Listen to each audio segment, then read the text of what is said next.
The day I was almost murdered while hiking on the Natchez Trace. So this is kind of a long story, but I'll do my best to keep it brief while sharing all the important details. I was 15 at the time, living in a small town in the south, built along the Natchez Trace. For those who aren't familiar, the Natchez Trace is a long stretch of road that runs almost the entire length of the United States, from north to south. Historically, it was used by tribes for trade, and later by both Union and Confederate soldiers during the Civil War. Now, it's federally protected land, feeling very isolated. No one is allowed to build anything within about a mile of the trace, and there are no streetlights, just a two-lane road surrounded by nature. There are burial mounds, unnamed Civil War graves, and plenty of offshoot hiking trails. It's illegal to dig up anything there, but my friends and I often hiked in the area because it's absolutely beautiful. Still, there were stories to be cautious about. I remember hearing about a young woman who was killed out there while hiking, which fueled all sorts of scary tales about being out on the trace after dark. One spring day, my buddy and I decided to explore some trails off the main path. It was getting late, just after dusk, but we were excited to see what we could find. After hiking for an hour or two, we stumbled upon a break in the trees that opened up to a large field.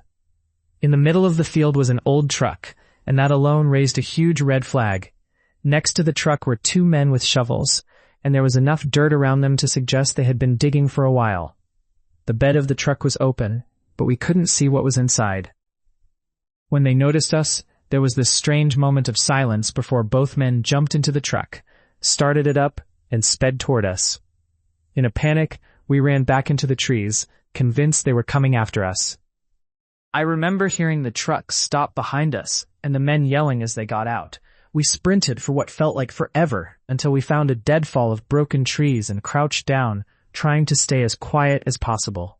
We could hear them searching nearby, and I distinctly remember one of them shouting, "I can't see you, but I can hear you, and my dog is going to get you." We stayed silent, hoping they wouldn't find us. Eventually, we heard the truck start again in the distance. After a while, when we were sure they were gone, we carefully made our way back to the car without saying a word. The entire ride home was filled with tension. Every pair of headlights we saw made my heart race, thinking it might be them looking for us. To this day, I have no idea what those men were doing out there, but it had to be something bad. Back then, my mind jumped to the worst-case scenario, someone hiding a body, since it was such a secluded spot. As I grew older, I started to wonder if it was something like dirty money or drug stashes. Living in a small town, I often think about whether I've crossed paths with those men again, maybe while running errands or getting groceries.